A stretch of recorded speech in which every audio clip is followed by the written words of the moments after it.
Effectivement, l'alerte rouge est en place depuis 4 heures maintenant. Il est strictement interdit de sortir de chez soi. L'idée, c'est évidemment de ne pas se mettre en danger, de rester à l'abri. Seules les forces de l'ordre et les services de secours peuvent encore circuler. Et ici, dans le nord, eh bien, le temps commence peu à peu à se dégrader. La pluie commence à s'intensifier, le vent commence également à arriver.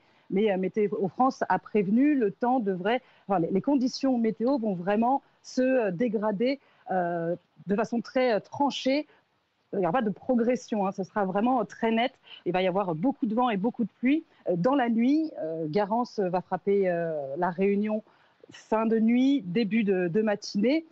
On parle d'un cyclone tropical intense qui est violent, qui est puissant. Il avance lentement pour le moment, mais il devrait y avoir une phase progressive d'accélération en approche des côtes réunionnaises. Eh bien, ce qu'on peut dire également, c'est que sa trajectoire et son intensité restent encore à être peaufinées, à être affinées au fil des heures par les services de Météo France. Ce qui est sûr, c'est qu'il arrive par le nord. Les dernières estimations, pour le moment, indiquent qu'il ne devrait pas traverser l'île. Il devrait longer les côtes ouest. Et c'est ce qu'on espère pour éviter le plus de dégâts. Donc les Réunionnais sont confinés et tout le monde espère que Garance ne fera pas trop de dégâts. Aurélie Constant en direct de La Réunion. Bonsoir Marc. Bonsoir. Marc, le chef du service météo-climat ici à BFM TV. Ce soir, l'ouragan se dirige droit vers La Réunion ? Oui, il se dirige tout droit vers La Réunion à une vitesse de 6 km/h. C'est assez lent, il a une direction sud. La Réunion donc, est en alerte rouge cyclonique et actuellement les rafales en mer se situent à près de 250 km/h. C'est un cyclone tropical intense, l'équivalent d'un cyclone de catégorie 3. Qu'est-ce qui attend les habitants ? On a tous en tête ce qui s'est passé il y a quelque temps à Mayotte avec l'ouragan Chido. Est-ce que c'est la même chose ? Alors, en termes de puissance, on est vraiment sur quelque chose quand même d'assez exceptionnel parce que les rafales de vent pourraient atteindre les 180 à 200 km/h sur la partie nord de l'île. On attend également des vagues de 8 à 9 mètres et puis surtout des pluies diluviennes. Il pourrait tomber entre 600 et 800 litres d'eau mètre carré sur les hauteurs et entre 200 et 300 litres d'eau mètre carré sur la partie nord de l'île. Cyclone tropical intense, c'est comme ça qu'on appelle le phénomène qui arrive. C'est rare ou pas ? Alors, c'est vrai que c'est quand même en tout cas plus fort que le cyclone Bellal qui a touché La Réunion en janvier dernier. On parle de cyclone tropical intense parce qu'on est donc dans l'océan Indien. Mais oui, c'est un cyclone très intense qui pourrait faire des dégâts, d'où le confinement obligatoire de la population et cette alerte cyclonique rouge qui sera maintenue également tout au long de la journée de demain. Restez avec moi Marc, on va accueillir Stéphane. Stéphane qui est en vacances justement sur l'île de la Réunion. Bonsoir Stéphane et merci d'être en direct avec nous. Oui. Question toute simple. Vous n'êtes pas habitué évidemment aux ouragans.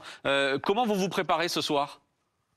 Bien, écoutez, pour l'instant, on est confiné, bien sûr, il n'y a pas de doute, on est confiné. On est, nous, directement un tout petit peu au-dessus de Saint-Leu, donc on est vraiment sur la côte ouest, dont parlait la journaliste tout à l'heure. Donc on va être, on va dire, voilà, ça c'est les images que je vous ai envoyées, on est effectivement vraiment là. Donc on va être aux premières loges, je pense. Donc c'est vrai qu'on souhaite que ça reste plutôt au large, mais depuis 19 heures, effectivement, plus personne, évidemment, n'est sur la plage. Il y a pas mal de locaux qui habitent dans les mêmes maisons que celles où l'on est ici, qui donnent sur cette plage et qui sont partis dans les terres, d'ailleurs. Donc, l'ambiance ici est plutôt à l'inquiétude, quand même, globalement. Donc, la plupart des voisins ont fui.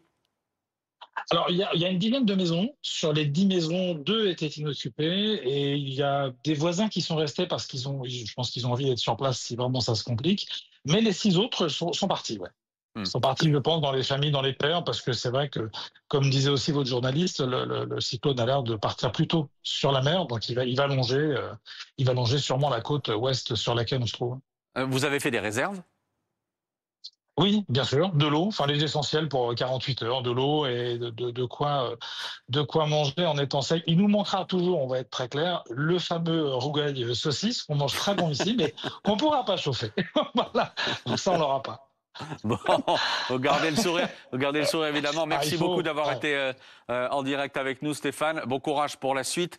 Marc, on le rappelle, arrivée prévue demain matin. Oui, demain matin a priori. Il y a encore un doute si l'œil va passer sur l'île ou à proximité sur la partie ouest à 50 km de l'île. Mais en tout cas, au niveau du mur de l'œil, les rafales devraient atteindre les 180 à 200 km/h. Donc on le voit direction plein sud avec un doute. Est-ce que l'œil passera sur l'île ou à proximité proximité. En tout cas, les rafales de vent s'annoncent vraiment puissantes. On suit ça. Merci beaucoup, Marc. Et regardez, un message posté à l'instant par le président de la République, Emmanuel Macron, à destination donc des Réunionnais. Vous allez voir ce message s'afficher. Le président qui est au Portugal, mais qui a tweeté ce soir ce message que j'ai du mal à lire, tout simplement parce que je suis loin de mon écran. Voilà mon écran. J'appelle nos compatriotes réunionnais à la plus grande vigilance et au respect des consignes de sécurité. L'État est à vos côtés, nos forces mobilisées, solidarité de la nation. Merci beaucoup Christophe Barbier. On suit ça évidemment heure par heure, notamment dès demain matin en direct sur BFM TV.